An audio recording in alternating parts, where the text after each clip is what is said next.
الحمد لله نحمده ونستعينه ونستغفره ونؤمن به ونتوكل عليه ونعوذ بالله من شرور أنفسنا ومن سيئات أعمالنا من يهده الله فلا مضل له ومن يضلله فلا هادي له ونشهد أن لا إله إلا الله وحده لا شريك له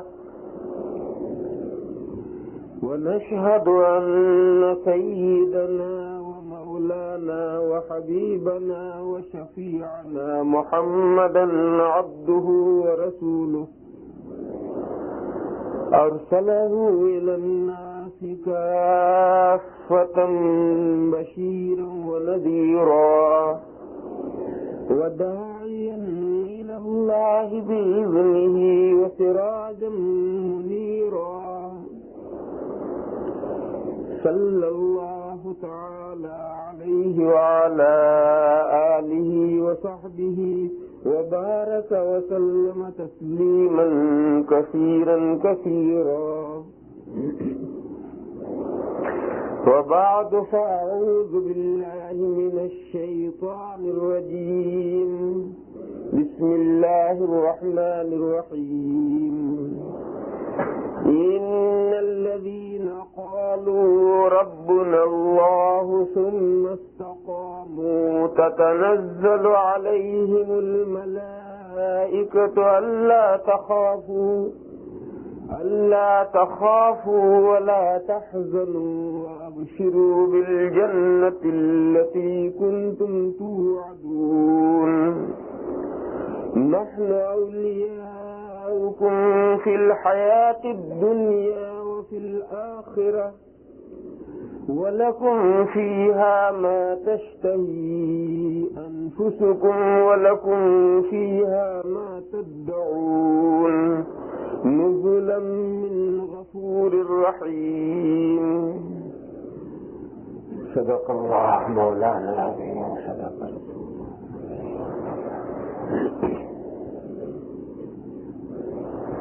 بزرگوں اور بھائیوں، یہ قرآن کریم کی 3 آیتیں ہیں جو ابھی ہمارے امام صاحبان نے تراویح میں تلاوت فرمائی ہیں، سورہ احقاف کی بالکل سجدہ حامیم سجدہ جی سورہ حامیم سجدہ کی یہ 3 آیتیں ہیں جو آخری رکعتوں میں یہ پڑھی گئی ہیں۔ ان آیات پاک میں ہم سے متعلق، مومنین سے متعلق، ہماری آرزوؤں سے متعلق، ہماری تمناؤں اور خواہشات سے متعلق ایک مضمون بیان کیا گیا ہے۔ میں یہ خیال کرتا ہوں کہ تھوڑی سی وضاحت کے ساتھ انہی آیات پاک کی تفسیر آپ حضرات کی خدمت میں پیش کروں۔ اللہ پاک جل شانہ و نوالہ یہ ارشاد فرماتے ہیں کہ جن لوگوں نے کہا ہمارا پروردگار اللہ ہے، ان الذین قالوا ربنا اللہ، بے شک جن لوگوں نے کہا کہ ہمارا پروردگار اللہ ہے، یعنی انہوں نے ایمان قبول کیا، وہ ایمان لائے۔ الحمدللہ یہاں جتنے حضرات اکٹھا ہیں یہ سب وہ ہیں جن کا یہی ایمان ہے کہ ربنا اللہ، ہمارا آقا، ہمارا مالک، ہمارا خالق، ہمارا معبود، ہمارا پالنے والا، ہمارا پوسنے والا اور ہماری عبادتوں کا حقدار اللہ ہی ہے۔ اسی ایمان اور فیت والے یہاں سب اکٹھا ہیں۔ پھر یہ جو انہوں نے کہا اس پر جم گئے، ثم استقاموا، پھر اس کے اوپر مضبوط ہو گئے، اس کے اوپر جم گئے، تو اللہ تعالیٰ ارشاد فرماتے ہیں کہ ان پر فرشتے اتریں گے، تتنزل علیہم الملائکہ، اور فرشتے ان کے پاس پہنچ کر ان سے کہیں گے کوئی خوف مت کرو، کوئی غم مت کرو، اللہ تخافوا ولا تحزنوا، نہ کوئی خوف کرو نہ کوئی غم کرو، اور اس جنت کی خوشخبری سن لو جس کا تم سے وعدہ کیا جاتا رہا ہے، مسلسل برابر جس جنت کا تم سے وعدہ کیا جاتا رہا ہے وہ اس کی خوشخبری سن لو۔ وَأَبْشِرُوا بِالْجَنَّةِ الَّتِي كُنْتُمْ تُوعَدُونَ، یہ فرشتے آئیں گے اور فرشتے آ کر کے یہ 4 باتیں ان سے کہیں گے، ان پر فرشتے اتریں گے اور فرشتے اتر کر ان سے یہ 4 باتیں کہیں گے، ڈرو مت، غم مت کرو،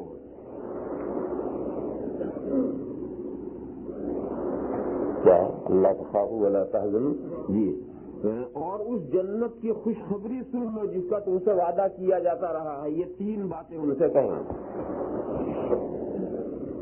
اللہ تعالی جل شانہ عما نوالہ ارشاد فرماتے ہیں کہ اللہ کے یہ بندے جنہوں نے ربنا اللہ یہ کہہ کر جو اس کے اوپر مضبوط ہو گئے، ان کے کارساز ہم ہیں،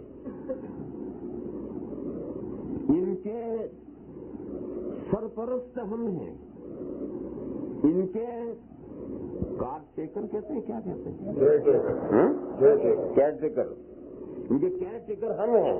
نحن اولیاؤکم، دنیا کی زندگی میں بھی اور آخرت کی زندگی میں بھی، نحن اولیاؤکم فی الحیات الدنیا وفی الآخرہ، تمہارے دنیا کے بھی سب کام اللہ فرماتے ہیں ہم بنائیں گے، ہم تمہارے سرپرست ہیں، تمہارے کام بنانے والے ہیں، دنیا میں بھی تمہارے کام بنانے والے ہم ہیں اور آخرت میں بھی تمہارے کام بنانے والے ہم ہیں۔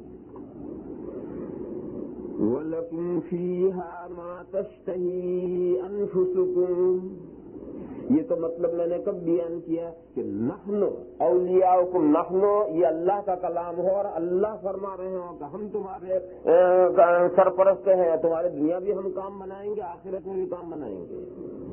اور اگر نحن کہنے والے وہی فرشتوں کا قول اگر چل رہا ہے تو پھر نحن ہم یعنی فرشتے کہہ رہے ہیں کہ ہم تمہارے دوست ہیں۔ اب اولیاء اور ولی کے معنی ہے دوست، فرینڈ، ہم تمہارے دوست ہیں دنیا کی زندگی میں بھی اور آخرت کی زندگی میں بھی۔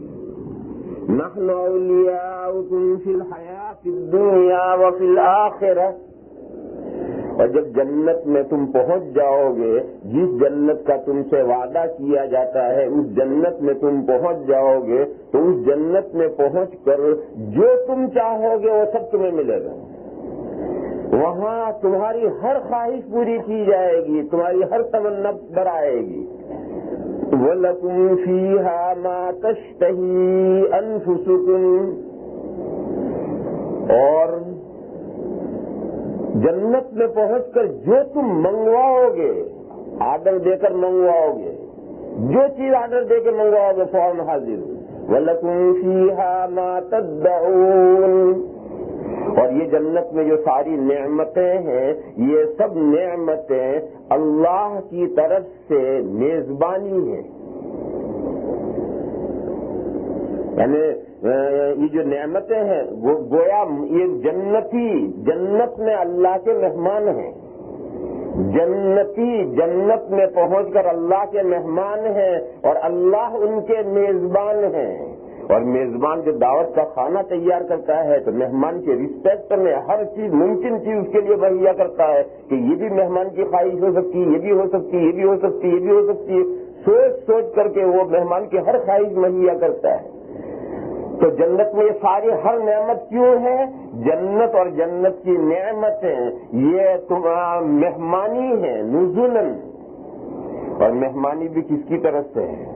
نزولاً من غفور الرحیم، وہ ہستی جو بڑی بخشنے والی ہے، بڑی مہربانیاں فرمانے والی ہے، اس کی طرف سے یہ جنت اور جنت کی نعمتیں مہمانی ہیں۔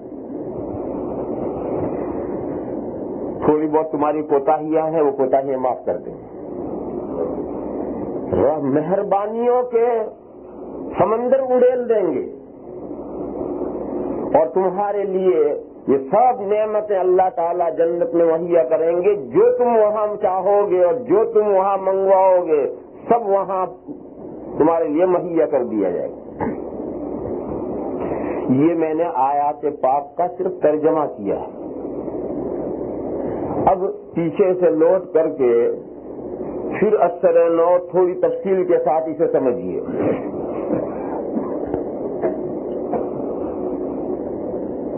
بے شک وہ لوگ جنہوں نے کہا کہ ہمارے پروردگار، ہمارے پالنہار، ہمارا رب اللہ ہے،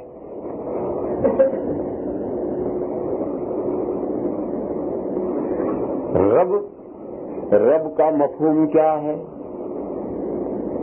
ہم اردو میں پروردگار، پالنہار یہ ترجمے کر دیتے ہیں، لیکن اس کا پورا رب کا مفہوم سمجھیے۔ پورا رب کا پورا مفہوم ہے وہ ہستی جو کسی چیز کو وجود عطا فرمائے، عدم سے وجود میں لائے، نیست سے ہست کرے، نتھنگ سے تھنگ بنائے اسے، پھر وجود میں لا کر آہستہ آہستہ تدریج کے ساتھ آہستہ آہستہ اسے بڑھائے، ترقی دے، اور آہستہ آہستہ ترقی دیتے ہوئے جو اس کا جو آخری کمال ہے اس آخری کمال تک اسے پہنچائے، منتہائے کمال تک پہنچا دے، اور جو وہ احکام اور آرڈر اپنی اس مخلوق کو دے، وہ مخلوق اس کے ہر آرڈر اور ہر حکم کو واجب التعمیل سمجھے، تو ایسی ہستی رب کہلاتی ہے جس میں اتنی ساری باتیں ساری اکٹھا ہوں، جس نے عدم سے وجود بخشا، نہیں تھا، نیست تھا، اسے ہست کیا، پھر ہست کرنے کے بعد آہستہ آہستہ تدریجی طور پر ترقی دینا اور بڑھانا شروع کیا، اور بڑھاتے بڑھاتے بڑھاتے بڑھاتے بڑھاتے اسے آخری کمال تک لے گئے۔ اور یہ ترقی دینے کے لیے جو جو ضروری چیزیں ہیں وہ سب اس کے لیے مہیا ہوتی رہی، اور آخری کمال تک اسے پہنچایا، اور اس دوران میں جو جو احکام اس نے دیے اپنی مخلوق کو، وہ مخلوق اسے واجب التعمیل کے یہ احکام مجھے پورے کرنے ہیں، واجب التعمیل سمجھ کر کے ان احکام کو تعمیل کرتے رہے، اس کا نام ہے رب۔ اب آپ غور کیجئے، اللہ کے علاوہ ایسا کوئی نہیں ہے جو نیست سے ہست کرے، معدوم کو موجود کرے، وجود بخشے، اللہ کے علاوہ کوئی ہے ہی نہیں، اللہ ہی تنہا وجود بخشنے والے ہیں۔ پھر وجود بخشنے کے بعد اس کے وجود کی حفاظت کرنا، پھر اس کے وجود کی حفاظت کر اسے ترقی دے کر آگے بڑھانا، اور آہستہ آہستہ اس کو کمال تک پہنچا دینا، یہ بھی اللہ ہی کا کام ہے، اللہ کے علاوہ کوئی نہیں جو کرے۔ اور اس ترقی کے لیے، کمال تک پہنچنے کے لیے جتنی چیزیں ضروری ہیں وہ ساری چیزیں مہیا کرنے والے بھی اللہ ہی ہیں، اللہ کے علاوہ کوئی نہیں۔ جب اتنی ساری باتیں اللہ ہی کرنے والے ہیں اور اللہ کے علاوہ کوئی کرنے والا نہیں ہے، تو قدرتی بات یہ ہوگی کہ اسی اللہ اور خالق و مالک کی طرف سے جو آرڈر ہوں گے، احکامات آئیں گے، تعمیل بھی انہی احکامات کی کرنی پڑے گی، کسی اور کے احکام کی تعمیل نہیں کر سکتے، یہ تو قدرتی بات ہے۔ قرآن کریم میں ایک آیت ہے عیسائی اور کرسچن کے تعلق سے،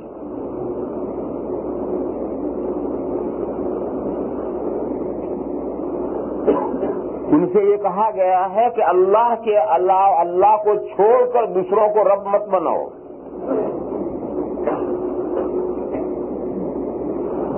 تو صحابہ کرام نے حضور اکرم صلی اللہ تعالی علیہ وسلم سے پوچھا کہ یا رسول اللہ، رب تو سارے عیسائی اللہ ہی کو مانتے ہیں، وہ اللہ کو چھوڑ کر کسی کو رب مانتے نہیں.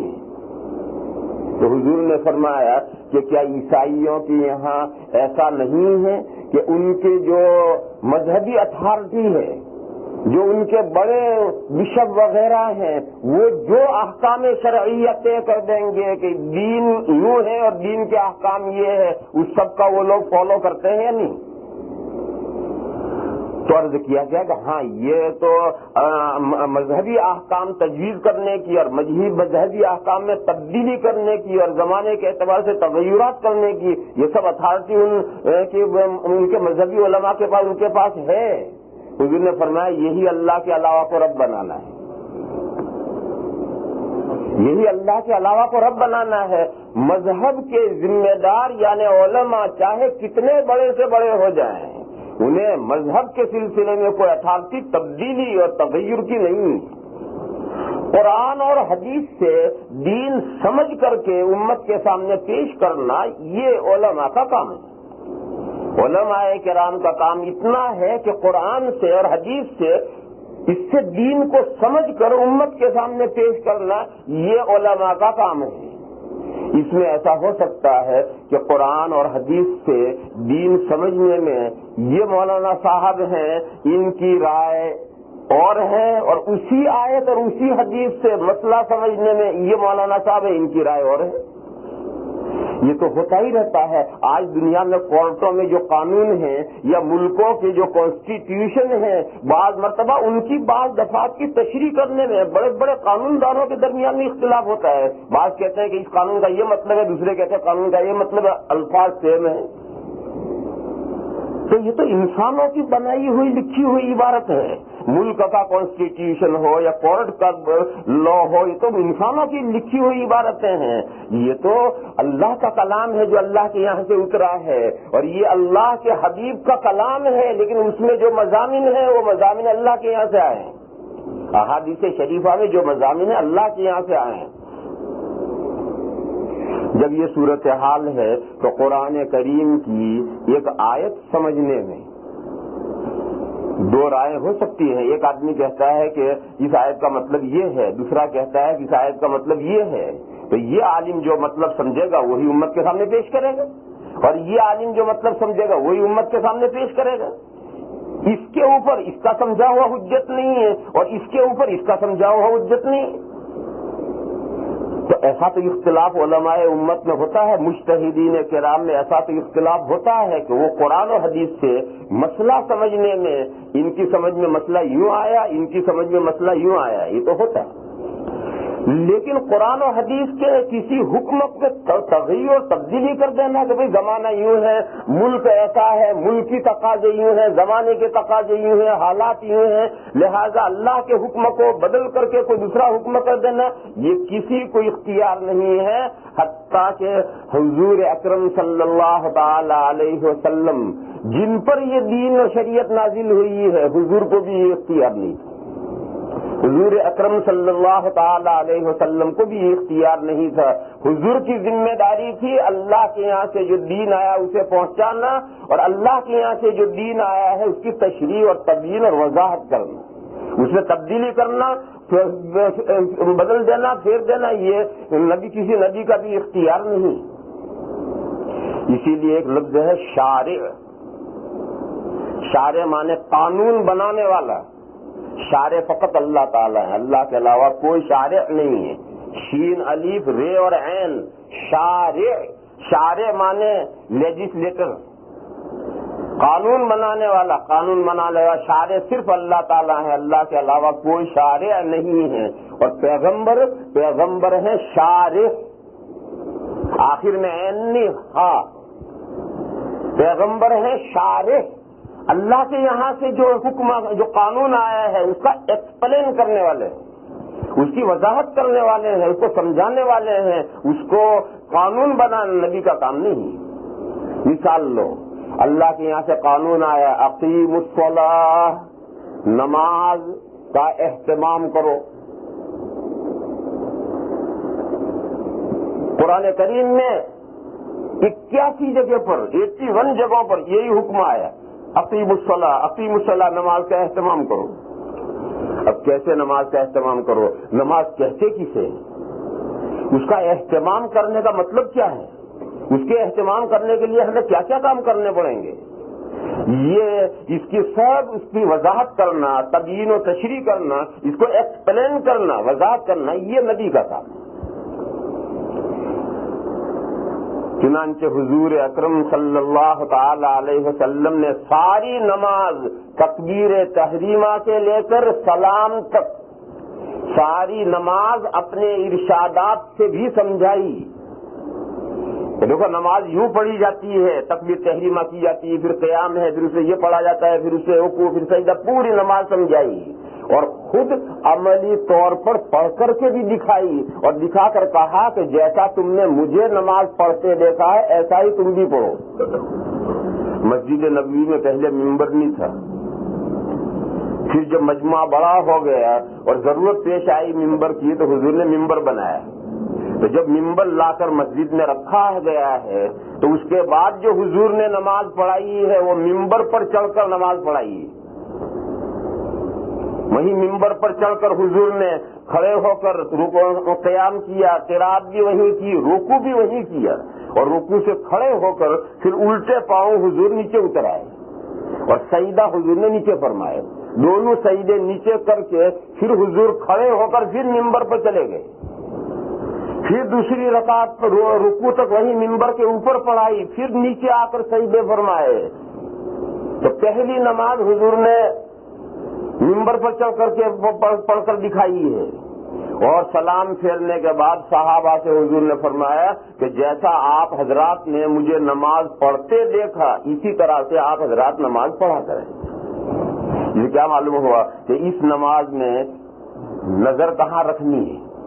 قیام میں نظر رکھنی ہے سجدے کی جگہ، کھڑے ہوتے ہیں دوسروں کو ہماری نظر رہنی چاہیے سجدے کی جگہ، رکوع میں چلے گئے تو نظر رہنی چاہیے پیروں پر، سجدے میں چلے گئے تو نظر رہنی چاہیے ناک پر، قاعدے میں بیٹھے تو نظر رہنی چاہیے گود میں۔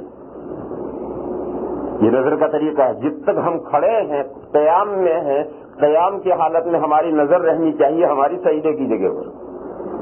رکوع میں چلے گئے تو اب نظر رہنی چاہیے ان پیروں کے اوپر، سجدے میں سر رکھ دیا تو اب نظر رہنی چاہیے اس ناک پر، اٹھ کر قاعدے میں بیٹھ گئے تو اب نظر رہنی چاہیے گود میں۔ اس طرح سے اگر صحابہ نے اس طرح سے نماز پڑھی ہوتی تو صحابہ کیسے دیکھیں گے کہ حضور نے ممبر پر کس طرح پڑھی؟ تو دیکھ ہی نہیں سکتے۔ ہم اگر ساری مسجد بھری ہوئی ہے، امام صاحب کس طرح نماز پڑھ رہے ہیں اسے کون دیکھتا ہے؟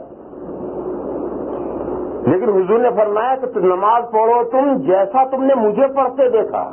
اس کا صاف مطلب یہ ہے کہ یہ جو نماز پڑھی گئی ہے اس میں تمام صحابہ سجدے کی جگہ نہیں دیکھ رہے، تمام صحابہ حضور کو دیکھ رہے ہیں۔ پھر جب رکوع میں سجدے میں جائیں گے تو نہیں دیکھیں گے، لیکن جب تک کھڑے ہیں نماز سجدے کی جگہ نہیں دیکھ رہے، سارا مجمع حضور کو دیکھ رہا ہے کہ حضور نماز کیسے پڑھ رہے ہیں۔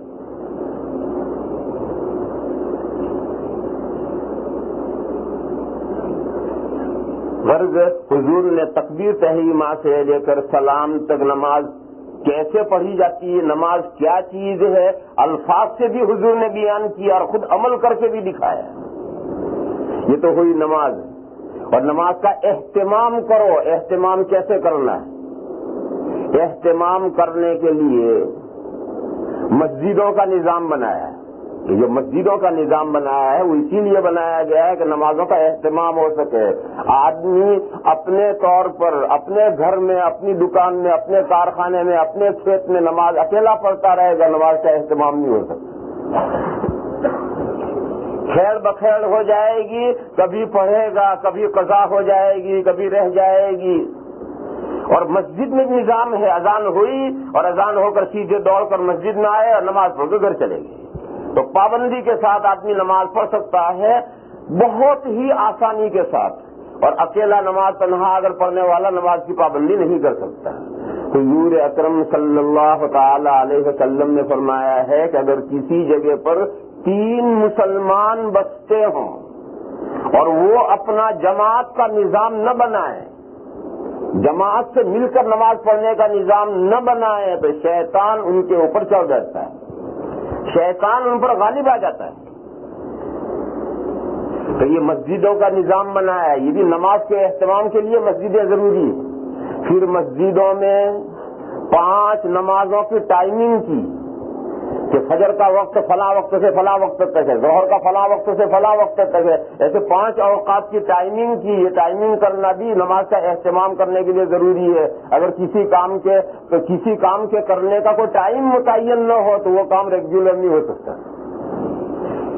پھر جماعت کا نظام بنایا کہ مسجد میں بھی آ کر لوگ آگے پیچھے آتے رہیں اور اپنے اپنے طور پر پڑھ کر چلے جاتے رہیں. نہیں، مسجد میں جماعت کا نظام بنایا. اس نے ایک امام مقرر کیا، دوسرے مقتدی مقرر کیے. امام کو فلاں جگہ کھڑا ہونا ہے، مقتدیوں کو اس طرح کھڑا ہونا ہے. امام میں یہ صفات اور خوبیاں چاہیے، مقتدیوں کے ذمے یہ چیزیں لازم ہیں. اور اذان کا نظام بنایا کہ اذان دو، لوگوں کو بلاؤ. یہ سارا جو ہے یہ سب اقیم الصلاح کی تفسیر ہے. اور اقیم الصلاح کی تفسیر کرنے والی جو حدیثیں ہیں وہ 2000 حدیثیں. ان 2000 حدیثوں میں صرف اقیم الصلاح کی تفسیر ہے. نماز کا اہتمام کرو، صرف نماز کا اہتمام کرو، اس کو ایکسپلین کرنے والی جو حدیث ہے وہ 2000 حدیث ہیں. تو نبی کی یہ ذمہ داری ہے. اب یہ 2000 حدیثوں کا کتنا بڑا مضمون ہے، آدھی بخاری سمجھو، اور حدیث کی ہر کتاب کی آدھی کتاب اس کی جو وہ نماز کا ہی چیپٹر ہے. تو یہ 2000 حدیث، اتنا لمبا مضمون اگر قرآن کریم میں نازل کیا جاتا تو رمضان میں ہمارے گھٹنے پہ جواب دے دیتے تراویح پڑھتے پڑھتے. کیونکہ پھر وہ قرآن شریف اتنا قرآن شریف نہ ہوتا، اس کا 10 گنا بڑا قرآن شریف ہوتا، اور اسے حفظ کون کرتا، اور اگر کوئی کر لیتا اور تراویح میں سناتا تو ہمارے گھٹنوں کی خیر نہیں تھی. اس لیے متن قرآن میں آ گیا کہ اقیم الصلاۃ، نماز کا اہتمام کرو. اور بار بار یہ حکم دیا، بار بار حکم دیا، 80 سے زیادہ مرتبہ یہ حکم دیا. اور وضاحت نبی کے ذمے کہ حضور اکرم صلی اللہ تعالی علیہ وسلم اس کی وضاحت فرمائی. اور ساری وضاحتیں حضور ہی نہیں فرمائیں گے، جتنی بر وقت فوری جتنی وضاحتوں کی ضرورت ہے اتنی وضاحتیں حضور اکرم صلی اللہ تعالی علیہ وسلم فرمائیں گے. اور جن وضاحتوں کی ابھی ضرورت نہیں ہے آگے ضرورت پیش آئے گی. تو جب جب ضرورت پیش آئے گی اس وقت علماء امت اس کی وضاحت کریں گے. قبل از وقت وضاحت کرنے سے کوئی فائدہ نہیں. آپ یہ بتائیے کہ اگر حضور اپنے زمانے میں یہ لوگوں سے، صحابہ سے یہ مسئلہ بتاتے کہ ہوائی جہاز میں، اڑتے ہوئے ہوائی جہاز میں نماز پڑھ سکتے ہیں، اس کے لیے یہ شرطیں ہیں، تو صحابہ کیا سمجھتے اس مسئلے کو کہ ہوائی جہاز کیا ہے اور طائرہ کیا ہے؟ وہ طائرہ پرندے کو، اس زمانے میں طائرہ پرندے کو کہتے تھے. تو وہ صحابہ اس مسئلے کو کیسے سمجھیں گے؟ ابھی ہوائی جہاز کا وجود ہی نہیں ہوا، ابھی اس کا وہ تصور ہی نہیں پیدا ہوا. تو مسئلہ اگر بیان بھی کیا جائے تو کیا فائدہ ہوگا اور لوگ اسے سمجھیں گے کیسے؟ یہ ایک مثال ہے. ایسے بے شمار مثالیں ہیں کہ جو آگے زمانہ آئے گا تو زمانہ جب ضرورت پیدا کرے گا تب ان مسائل کے احکام بیان کرنے ہوں گے. ریل گاڑی چل رہی ہے، چلتی ریل گاڑی میں نماز پڑھ سکتے ہیں یا نہیں؟ اب یہ مسئلہ حدیث میں نہیں آ سکتا کیونکہ حضور کے زمانے میں ریل گاڑی نہیں تھی. اگر اس میں حدیث میں مسئلہ آتا کہ قطار میں نماز پڑھنے کی تو قطار لفظ ہی کوئی نہیں جانتا تھا. قطار کے معنی لوگ سمجھتے تھے کہ لائن کیوں.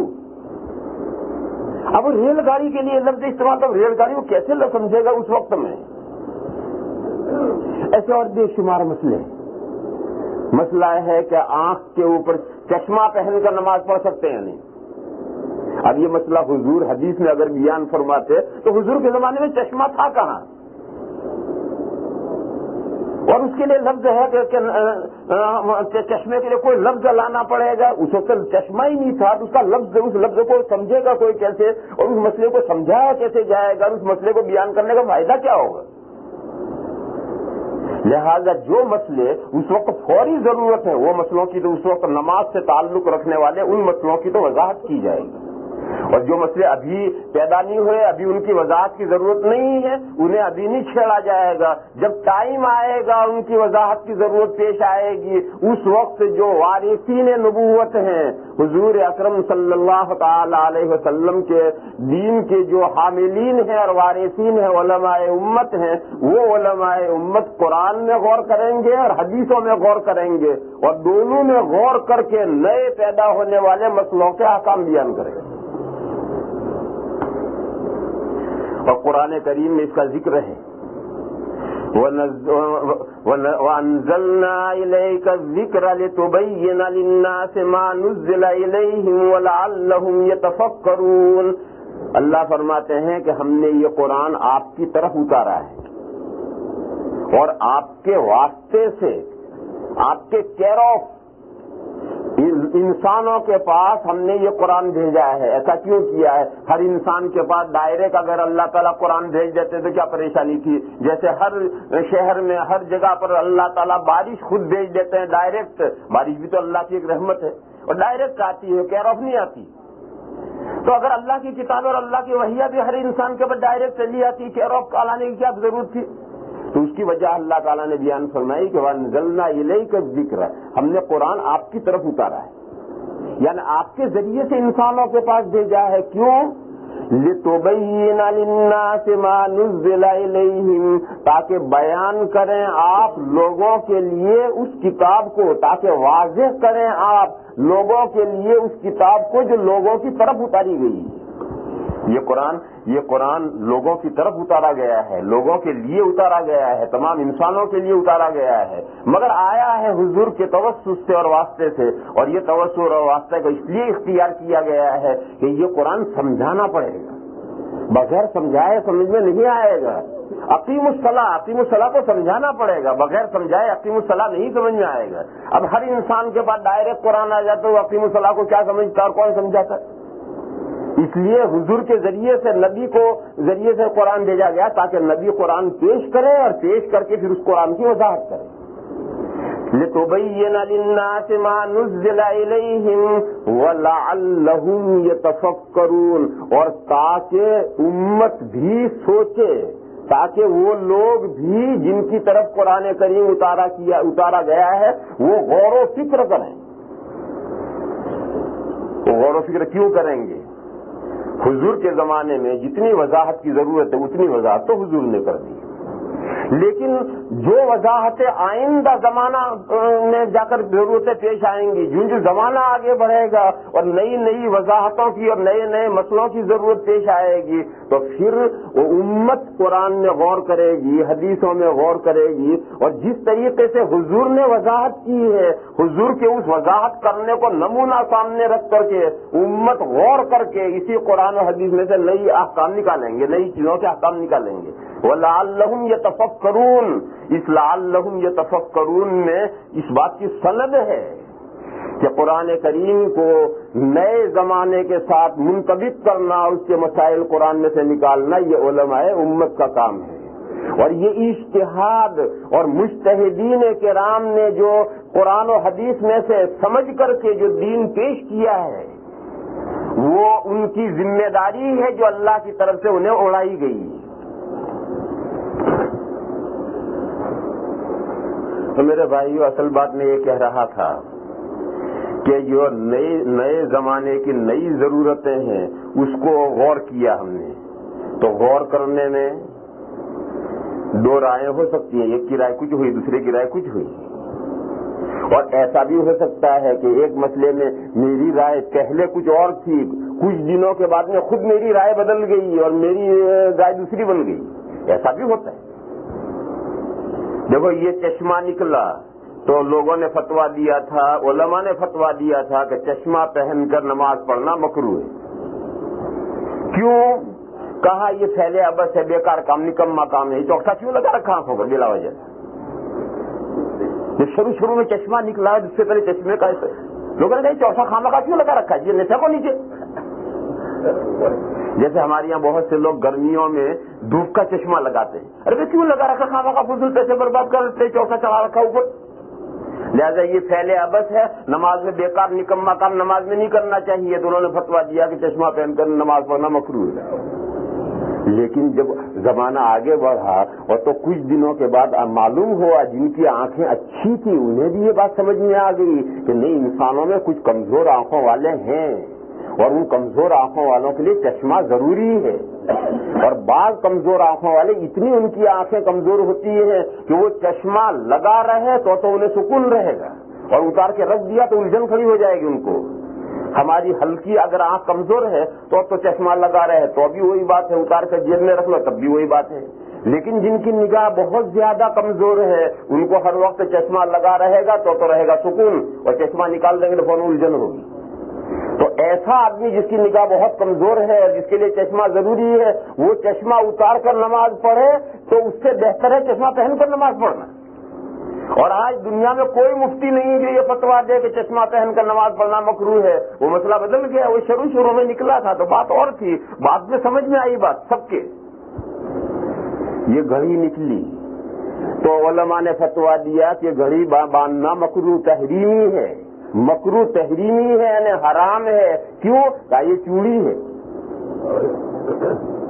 اور چوڑی پہننا عورتوں کا کام ہے، اور یہ چوڑی پہن کر کے مرد عورتیں بنتا ہے اور عورتوں کے ساتھ مشابہت ناجائز ہے. لہذا یہ گھڑی باندھنا جیب میں رکھو، کوئی حرج نہیں.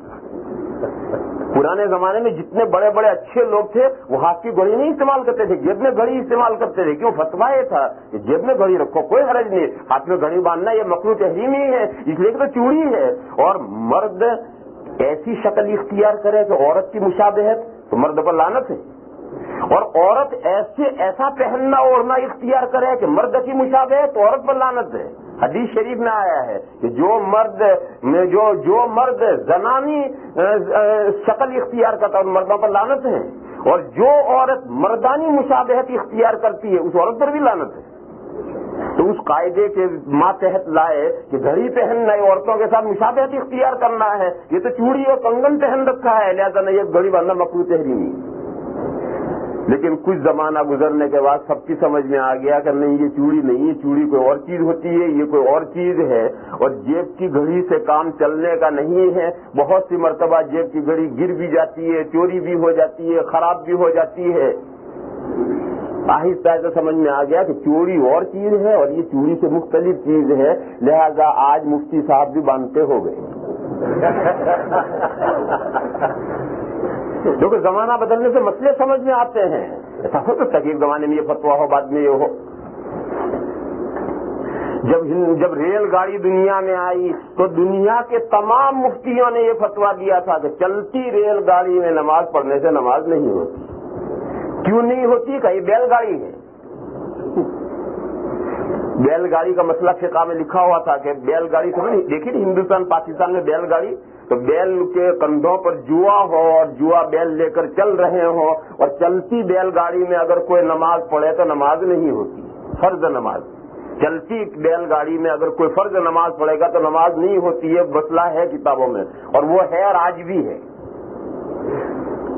تو لوگوں نے کہا کہ یہ تو ریل گاڑی، یہ تو بیل گاڑی ہے اور بیل گاڑی میں نماز نہیں ہوتی، اس میں بھی نماز نہیں ہوتی.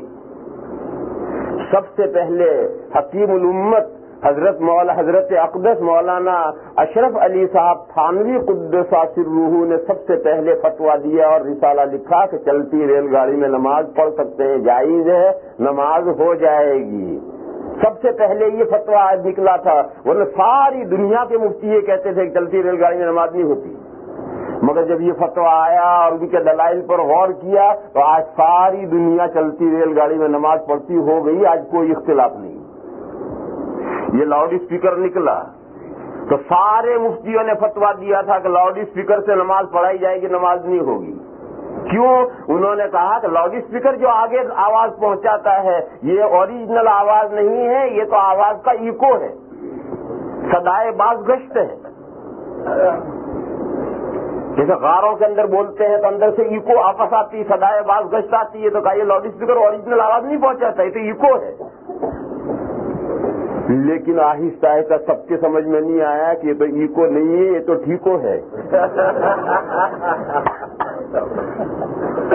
اور سب نماز پڑھتے ہو گئے، رائے بدل گئی.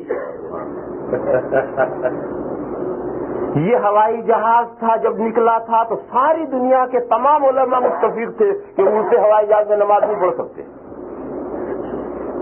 اب 70% علماء یہ کہتے ہیں کہ الٹے ہوائی جہاز میں اگر نماز پڑھی جائے گی تو نماز ہو جائے گی، اس کے اعادے کے لوٹانے کی کوئی ضرورت نہیں ہے. البتہ یہ ضروری ہے ہوائی جہاز میں نماز پڑھنے کے لیے کہ کھڑے ہو کر نماز پڑھیں اور قبلے کی طرف منہ کر کے نماز پڑھیں. استقبال قبلہ اور کھڑے ہو کر نماز پڑھنا، ان دو چیزوں کی رعایت کے ساتھ نماز پڑھی گئی ہے ہوائی جہاز میں تو نماز ہو گئی، اس کے لوٹانے کی کوئی ضرورت نہیں. دیکھو یہ دو شرطیں ریل گاڑی میں بھی ہیں کہ ریل گاڑی میں آپ نماز پڑھیں گے تو کھڑے ہو کر پڑھنا ضروری ہے، بیٹھ کر نہیں پڑھ سکتے. اور قبلے کی طرف منہ کر کے پڑھنا ضروری ہے، جدھر آپ کا منہ ادھر نماز پڑھ لیں تو ریل گاڑی میں نہیں پڑھ سکتے. یہ دو شرطیں، قیام فرض ہے، استقبال قبلہ فرض ہے. اور اگر کوئی بیمار ہے، کمزور ہے، بڈھا ہے، ریل گاڑی میں نہیں کھڑا ہو سکتا تو اس کا مسئلہ تو وہی ہے کہ مسجد میں اگر کھڑا نہیں ہو سکتا تو بیٹھ کر پڑھ سکتا ہے، تو وہ مسئلہ وہاں بھی ہے. لیکن اگر توانا تندرست ہے تو ریل گاڑی میں بیٹھ کر نماز نہیں پڑھ سکتا، بیٹھ کر نماز پڑھے گا نہیں ہوگی. اور قبلے کی طرف منہ کر کے نماز پڑھنا ضروری ہے، اگر قبلے کی طرف منہ نہیں رہا تو نماز نہیں ہوگی. اور نماز پڑھتے ہوئے ٹرین گھوم گئی تو نماز کے اندر گھوم جانا پڑے گا قبلے کی طرف. اسی طریقے سے ہوائی جہاز میں بھی دو چیزیں ضروری ہیں کہ آپ کھڑے ہو کر نماز پڑھیں، اگر بیٹھ کر نماز پڑھیں گے ہوائی جہاز میں نماز نہیں ہوگی. اور قبلے کی طرف منہ کر کے نماز پڑھیں، اگر قبلے کی طرف منہ نہیں کریں گے تو نماز نہیں ہوگی. اور ان دو چیزوں کی رعایت کر کے آپ ہوائی جہاز میں نماز پڑھیں، نماز ہو جائے گی، واپس لوٹانے کی دوبارہ اعادہ کرنے کی ضرورت نہیں ہے. یہ 70% علماء کے فتوے یہ ہیں. ابھی 30% علماء اب بھی دنیا میں ایسے جو کہتے ہیں کہ ہوائی جہاز میں اگر ان دو چیزوں کی رعایت کر کے نماز پڑھو گے تب بھی نماز نہیں ہوگی، اور پڑھ لو گے نماز تو نیچے اتر کر اس کو دوبارہ اعادہ کرنا واجب ہے. ابھی ایسے 30% اب بھی ایسے علماء ہیں جو فتوا دیتے ہیں انشاءاللہ 50 سال اور گزرنے دو جھگڑا ختم ہو جائے گا. 50 سال اور گزرنے میں جھگڑا ختم ہو جائے گا. اب مسئلہ کیا پوچھتے ہیں کہ لوگ چاند میں جاتے، چاند پر جاتے ہیں تو وہ چاند پر جانے والے چاند گاڑی میں سے نکل کر راکٹ کے ذریعے سے اوپر جانے والا راکٹ میں سے نکل کر کے فضا کے اندر گھومتے ہیں، اسپیس میں فضا میں گھومتے ہیں. تو اب یہ پوچھتے ہیں کہ مولانا صاحب اگر فضا میں کوئی نماز پڑھے تو نماز ہوگی یا نہیں؟ اب یہ مسئلہ آ گیا ہے. اس مسئلے میں ابھی مختلف رائے ہیں، اختلاف ہے. پھر آگے جب ہم جانے لگیں گے تو رائے بدل جائے گی. ابھی تو ہم نہیں گئے، جب ہم جانے لگیں گے تو رائے بدلیں گی. پھر یہ تو میں نے ہے زمانے کے اعتبار سے رائے بدلتی ہیں. اور اس کی بھی مثال آئی کہ 30% کہتے ہیں کہ ہوائی جہاز میں نماز ہو جاتی ہے، اور 70% کہتے ہیں، اور 30% کہتے ہیں نہیں ہوتی. آج 99% کہتے ہیں کہ اس سے لاؤڈ اسپیکر سے نماز ہو جاتی ہے، لیکن 1% اب بھی علماء ایسے جو کہتے ہیں کہ نہیں ہوتی. تو اب ظاہر ہے کہ جس کی یہ رائے ہوگی یہ امت کو یہی مسئلہ بتائے گا، اور جس کی یہ رائے ہوگی امت کو یہی مسئلہ بتائے گا. جو قرآن و حدیث سے یوں حکم سمجھے گا وہ وہی بتلائے گا، اور جو قرآن و حدیث سے یوں حکم سمجھے گا وہ اسی طرح سے مسئلہ بتائے گا. مگر یہ نئی چیزیں جو نئی چیز زمانے کی ضرورتیں ہیں، ان ضرورتوں کے احکام بہرحال وقت آنے پر قرآن و حدیث میں سے نکالے جائیں گے. قبل از وقت وہ نکال کر رکھ نہیں دیے گئے، کیونکہ قبل از وقت نکال کر رکھ دیے جائیں گے تو اس وقت سے سمجھے گا کون، اور بغیر سمجھے اس کو یاد کیسے کریں گے اور محفوظ کیسے کریں گے.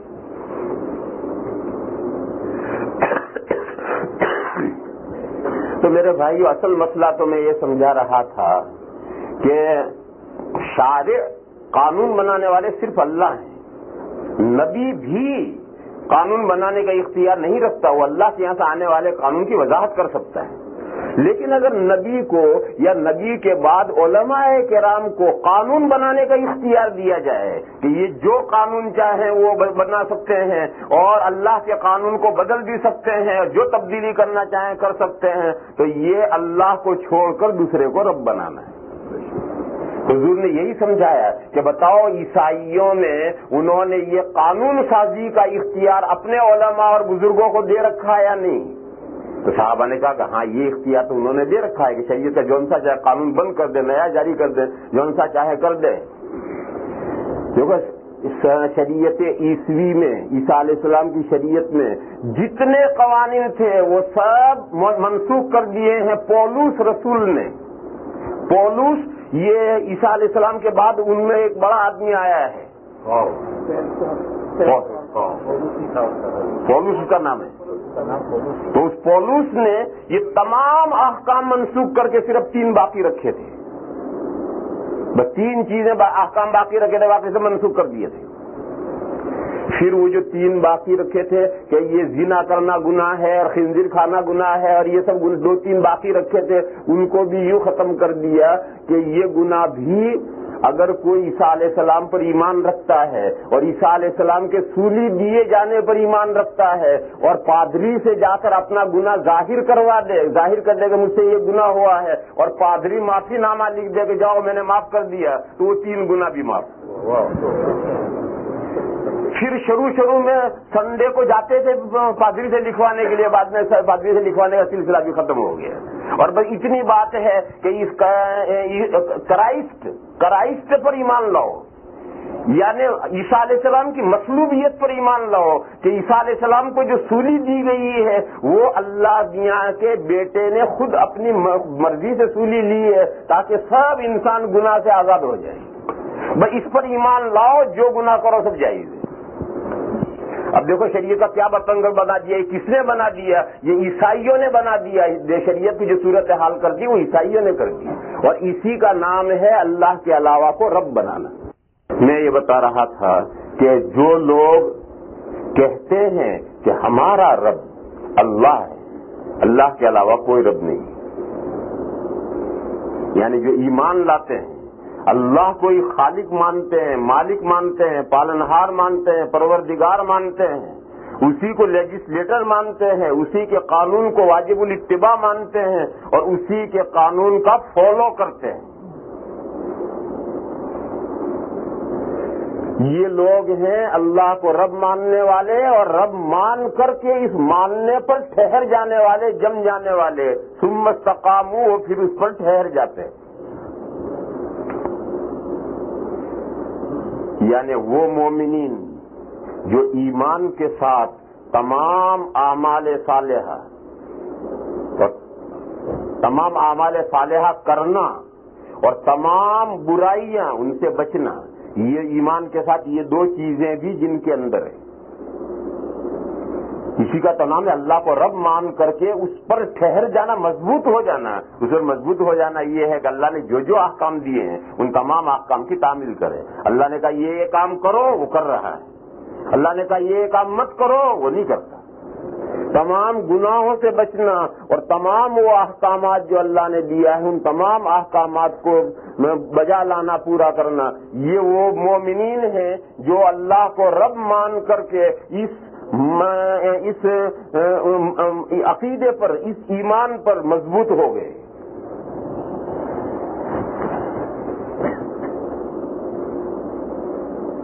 ان مومنین کے پاس فرشتے اترتے ہیں، تنزل علیہم الملائکہ، اور فرشتے اتر کر کے آگے چند باتیں ہیں، وہ چند باتیں ان سے کہتے ہیں۔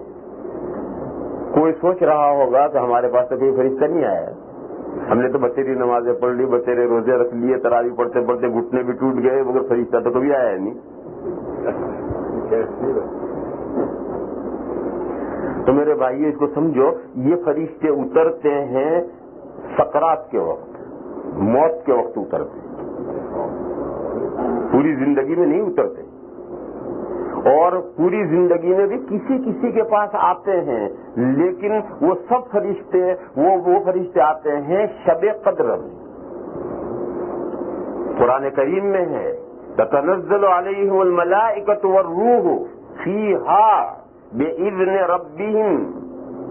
شب قدر میں اللہ کے اجازت اور پرمیشن سے حضرت جبرائیل علیہ السلام اور دوسرے فرشتے زمین پر اترتے ہیں اس رات میں, اور اللہ کا جس کے بارے میں اجازت ہو بعض اللہ کے بندوں سے ظاہر ہو کر ان سے ملاقات کرتے ہیں, مصافحہ کرتے ہیں. ایسے بھی اللہ کے بندے ہیں کہ انہیں شب قدر میں فرشتے ظاہر ہو کر ان سے ملاقاتیں کرتے ہیں, مگر یہ رتبہ یہ آسانی سے ہر ایک کو نہیں ملتا. اللہ کے کچھ بندوں کو یہ مقام ہے. باقی حضرت جبرائیل اور فرشتے شب قدر میں ضرور اترتے ہیں, قرآن کریم میں ہے, اتر کر پوری زمین کا دورہ کرتے ہیں اور خاص خاص بندوں سے ملاقات بھی کرتے ہیں. باقی عام بندوں سے ملاقات نہیں ہوتی. کیوں عام بندے سے ملاقات کیوں نہیں ہوتی؟ ہم رات کو آدھی رات کو عشاء کے بعد آدھی رات کو تہجد پڑھ رہے ہوں اور تہجد پڑھتے ہوئے ہمارے کمرے میں اچانک 4 آدمی کھڑے ہو گئے, السلام علیکم, کیا ہوگا حال ہمارا؟ بے ہوش ہو جائے وہاں تک تو غنیمت ہے, قبرستان پہنچ جائے تو بے ہوش ہو جائے تو صبح ہوش آ جائے گا, لیکن ہاتھ فیل ہو جائے گا آدمی. اس لیے ان فرشتوں کو ظاہر ہو کر کے ان کو سمجھنا کہ یہ فرشتے ہیں, اور ان سے خوف نہ کھانا, نہ ڈرنا, اور ان سے ملاقات کرنا اور ہوش میں رہنا. ایک صاحب تھے نا, وہ کہا کرتے تھے کہ مجھے ملک الموت دیکھنے کا بڑا شوق ہے, کبھی دکھتا نہیں ہے, کب آتا ہے اور کب جاتا ہے. وہ تو موت کا فرشتہ تو جانے وصول کرنے کے لیے برابر اپ ڈاؤن کرتا رہتا ہے, تو بڑا شوق ہے. ایک دن جنگل میں سے لکڑیوں کا گٹھڑ اٹھا کر کے آ رہے تھے, بڑا بھاری گٹھڑ تھا, تو راستے میں ایک جگہ ڈالا غصے میں اور کہنے لگا اس سے تو موت آئی ہوتی تو اچھا تھا. بس یہ کہنا تھا اور فرشتہ ظاہر ہوا, السلام علیکم, مجھے کیوں بلایا؟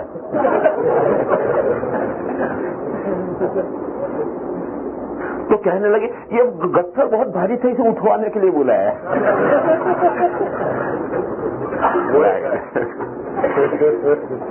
لا الہ الا اللہ وحدہ. تو غرض فرشتوں کا مقابلہ کرنا, اچانک سامنے آئے, ان کو سمجھنا کہ فرشتے ہیں, پھر ان کے ساتھ بات چیت کرنا, یہ ہر ایک کے بس کا نہیں. اس لیے شب قدر میں حضرت جبرائیل بھی اترتے ہیں, دوسرے فرشتے بھی اترتے ہیں, مگر وہ ہر ایک کے سامنے ظاہر نہیں ہوتے. یہ مرتبہ ملتا ہے جسے ملتا ہے, ہر بلحوث کے لیے دار و رسن کا. اور یہ جو آیت میں فرمایا گیا کہ ایسے لوگوں پر فرشتے اترتے ہیں, یہ فرشتے اترتے ہیں موت کے وقت, سکرات کے وقت, جب آدمی کا اس دنیا سے آخر ہو رہا ہو, دوسری دنیا کا بگننگ ہونے والا ہو, اس وقت میں یہ فرشتے اترتے ہیں. کہ اس وقت تو فرشتے ہر ایک کے پاس اترتے ہیں. وہ لوگ جو کہتے ہیں کہ ہمارے رب اللہ ہیں, پھر اس کے اوپر جم گئے اور دین پر عمل کرنے لگے, مضبوط دین پر رہے, انہی کے پاس فرشتے تھوڑے آتے ہیں. فرشتے تو ہر ایک کے پاس آتے ہیں. پھر ان کی تخصیص کیوں ہے؟ دیکھو فرشتے ہر ایک کے پاس آتے ہیں, اور یہاں ایک مضمون سمجھو, ملک الموت ایک فرشتہ نہیں, ملک الموت ایک فرشتہ نہیں ہے, وہ ہزاروں لاکھوں کروڑوں فرشتے ہیں. وہ پورا ایک ڈپارٹمنٹ ہے, اور اس ڈپارٹمنٹ کے جو ہیڈ ہیں ان کا نام ہے حضرت اسرائیل علیہ السلام. حضرت اسرائیل علیہ السلام جس فرشتے کا نام ہے وہ اس پورے ڈپارٹمنٹ کے ہیڈ ہیں, اور جانے وصول کرنے کے لیے وہ خود تشریف نہیں لے جاتے سب جگہ. وہ دوسرے جو ان کے ماتحت فرشتے ہیں وہ سب جانے وصول کرتے رہتے ہیں. اس شعبے کے نگران اور ذمہ دار وہ ہیں.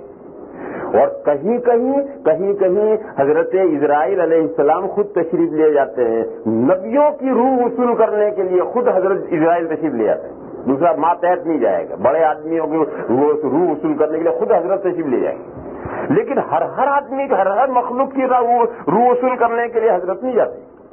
دیکھو حدیث میں ہے کہ کہ آدمی نیک ہوتا ہے تو موت کے وقت میں جو فرشتے آتے ہیں اس کے پاس جان وصول کرنے کے لیے وہ کیسے ہوتے ہیں؟ بڑے خوبصورت چہرے، حشاش بشاش، ہاتھوں میں ان کے ریشم ہے، خوشبوئیں لیے ہوئے آتے ہیں نیک آدمی کے پاس. اور اگر برا آدمی ہے تو اس کے پاس میں جو فرشتے جان وصول کرنے کے لیے آتے ہیں نہایت کالے کلوٹے، ڈراؤنی شکل، تو نیلی پیلی آنکھیں، ہاتھ میں گرز ہے اور ٹاٹ ہاتھ میں ہے، اور ٹاٹ میں سے ایسی بدبو آ رہی کہ پخانہ بھی نہیں آتی ہے. اور اس حالت میں وہ فرشتے آتے ہیں روح وصول کرنے کے لیے. تو نیک کی روح وصول کرنے والے یہ ہیں، برے کی روح، اور پھر ایک نہیں آتا، کئی فرشتے وصول کرنے آتے ہیں. یہ سب حدیثیں ہیں. اس سے معلوم ہوا کہ ملک الموت یعنی موت کا فرشتہ ایک نہیں ہے، تو بے شمار فرشتے ہیں اور ان کے ڈپارٹمنٹ کے ہیڈ وہ ہیں. تو فرشتے تو ہر ایک کے پاس آتے ہیں، حتیٰ کہ جانوروں کی روحیں وصول کرنے کے فرشتے آتے ہیں.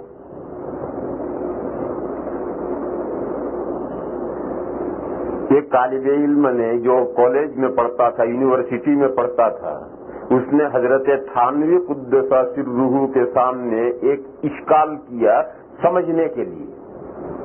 اس نے کہا کہ حضرت یہ جو حدیث شریف میں ہے کہ جہاں تصویر ہوتی ہے اور جہاں کتا ہوتا ہے وہاں فرشتے نہیں آتے.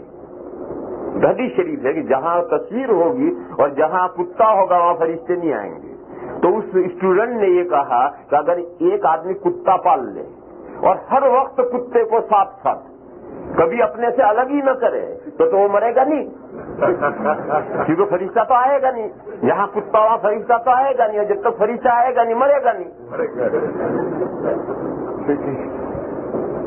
تو حضرت نے جواب دیا کہ نہیں بھائی صاحبزادے، تم ٹھیک سے سمجھے نہیں، کتا بھی تو مرتا ہے. تو اس نے کہا کہ ہاں حضرت کتا مرتا ہے. تو فرمایا جب کتا مرتا ہے تو اس کی روح وصول کرنے بھی تو کوئی فرشتہ آتا ہے. کہ جی حضرت فرشتہ وصول کرنے روح آئے گا جبھی تو مرے گا.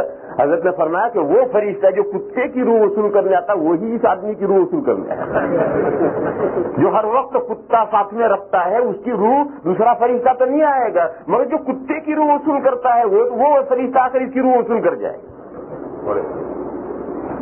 مجھے تو اس قصے میں کیا سمجھانا ہے کہ ہر جانور کی روح وصول کرنے میں فرشتہ آتا ہے، تمام حیوانات کی روح وصول کرنے فرشتے آتے ہیں. اور ایک ہی فرشتہ سارے کام نہیں کرتا، بہت سارے فرشتے ہیں. ان کے جو ہیڈ ڈپارٹمنٹ ہیں وہ حضرت اسرائیل علیہ السلام. اسی طرح جو بارشوں کا نظام ہے اور روزی پہنچانے کا نظام ہے، بارشوں کا نظام ہے اور روزی پہنچانے کا نظام ہے، اس پر بھی ہزاروں لاکھوں فرشتے مقرر ہیں. اور اس ڈپارٹمنٹ کے جو ہیڈ ہیں وہ حضرت میکائیل علیہ السلام. وہ اکیلے ہی سارے بادلوں کو ہانکتے رہے اور ساری روزیوں کا نظام پھیلاتے رہے؟ نہیں، ان کے ماتحت بہت فرشتے ہیں. تو میں عرض یہ کر رہا تھا کہ فرشتے تو ہر آدمی کی موت کے وقت آتے ہیں. اچھے کی موت کے وقت میں اچھی حالت میں فرشتے آتے ہیں، برے کی موت میں ڈراؤنی شکل میں آتے ہیں. تو ہر ایک کے وہ فرشتے تو اترتے ہیں. پھر اس کی کیا خصوصیت ہے کہ جو رب اللہ ثم استقاموا ہیں انہی پر فرشتے اترتے ہیں؟ تو اس لیے میرے بھائیوں سمجھنا چاہیے کہ فرشتے اترتے ہیں یہ خصوصیت نہیں ہے. فرشتے اتر کر اگلی باتیں کہتے ہیں. یہ جو فرشتے اتر کر اگلی باتیں کہتے ہیں، یہ اگلی خوشخبریاں لے کر فرشتے جو آتے ہیں وہ انہی کے پاس آتے ہیں جو مومنین ہیں اور مومنین کے بعد دین پر مضبوط ہو گئے ہیں. کیا خوشخبریاں لاتے ہیں؟ اللہ تخافوا ولا تحزنوا. پہلی بات تو یہ کہتے ہیں کہ ڈرو مت اور غم مت کرو. ڈر اور غم اسے سمجھو. ہم آگے چل رہے ہوں اور آگے جو خطرہ پیش آ رہا ہے اس کا ڈر ہوگا. جنگل میں آپ جا رہے ہیں، رات میں رات ہو گئی تو اب آدمی ڈرتا ڈرتا چلے گا. آگے شیر بھی آ سکتا ہے، آگے سانپ بھی آ سکتا ہے، آگے یہ بھی چور بھی آ سکتا ہے، آگے ڈکیت بھی آ سکتا ہے. تو آگے جو خطرے آ رہے ہیں یہ آگے پیش آنے والی چیزوں کا خوف اور ڈر ہوتا ہے. اور چلتے چلتے اچانک یہ دیکھا ہاتھ میں تو پاسپورٹ گر گیا کہیں. اب پریشان ہو رہی، میرا پاسپورٹ گم ہو گیا. پیچھے ایک چیز گم ہو گئی، اس کا غم ہوتا ہے. تو غم پیچھے جو حالات گزر گئے ان کا غم ہوتا ہے، اور آگے جو حالات آ رہے ہیں اس کا ڈر ہوتا ہے. یہ ہمیشہ قاعدہ یاد رکھو، پیچھے گزرے ہوئے پر غم ہوتا ہے. دیکھو بچہ، ہمارا اپنا بچہ ہے، اکلو کا ایک ہی اللہ نے لڑکا دیا ہے، اور کسی خطرناک بیماری میں مبتلا ہو گیا، اللہ محفوظ رکھے. تو اب جس وقت وہ ہاسپٹل میں ہوتا ہے اور اس کی تیمارداری ہوتا ہے تو دل دھڑکتا ہے، ڈرتا ہے کہیں مر تو نہ جائے، کہیں مر نہ جائے، کہیں مر نہ جائے، کہیں مر نہ جائے. یہ آگے پیش آنے والے حالات کا ڈر ہے. پھر اللہ کا فیصلہ تھا، وہ مر گیا. اب اسے قبرستان میں دفن کر کے گھر آ کر بیٹھا ہے.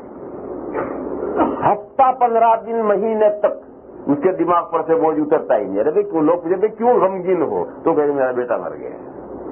اب دیکھو بیٹا چلا گیا، جو گزر گیا واقعہ، اس کے جو اثرات ہیں وہ غم ہیں. اور بیٹا بیمار ہے اور موت آگے سے آ سکتی ہے، اس کا ڈر ہے. اسے سمجھو کہ ہمیشہ جو آگے احوال آ رہے ہیں اس کا ڈر ہوتا ہے، اور جو پیچھے فوت ہو گئی، ہاتھ سے نکل گئی، اس کے اوپر غم ہوتا ہے. تو فرشتے یہ کہتے ہیں کہ ڈرو مت اور غم مت کرو. دیکھو بارڈر پر ہیں، سکرات ہے، موت کا وقت آ گیا ہے، اس دنیا کے بارڈر پر ہیں اور اگلی دنیا شروع ہونی. اس وقت یہ فرشتے آئے ہیں. آگے کیا آ رہا ہے؟ آگے آ رہی ہے قبر. قبر سے آگے آ رہا ہے قیامت کا میدان. قیامت کے میدان سے آگے آ رہا ہے پل صراط برج، بڑا خطرناک برج آ رہا ہے. اس برج سے آگے آ رہی ہے جہنم. یہ جو آگے سب احوال آ رہے ہیں، جب تک زندہ ہے تو آگے کچھ بھی نہیں آ رہا. لیکن اب بارڈر پر پہنچ گئے ہیں، موت کا وقت قریب آ گیا ہے، سکرات شروع ہو گئی ہے، اب آگے یہ سب احوال آنے والے ہیں. تو اس کا فرشتے کہیں کوئی ڈرو مت، قبر میں بھی کوئی پریشانی تمہیں نہیں ہوگی، میدان محشر میں بھی کوئی پریشانی نہیں ہوگی، برج پر بھی آسانی سے گزرو گے اور جہنم میں نہیں جاؤ گے، اللہ جنت میں پہنچائیں گے. آگے پیش آنے والے احوال سے ڈرنے کی ضرورت نہیں. اور جب مرے گا تو پیچھے دنیا ساری چھوٹے گی، ماں باپ چھوٹیں گے، آل اولاد چھوٹے گی، بیوی بچے چھوٹیں گے، کاروبار دولت چھوٹے گی، مکان چھوٹے گا، فیکٹری چھوٹے گی، پتہ نہیں دنیا کے کیا گورکھ بندے ہیں وہ سب ہاتھ سے جائیں گے. تو یہ جو سب گیا اس کا غم کچھ نہیں. جو گیا اس کا کوئی غم نہیں ہوگا. فرشتے کہیں گے کہ جو جائے اس کا کوئی غم مت کرو. کیوں اس کا غم کیوں نہ ہوگا؟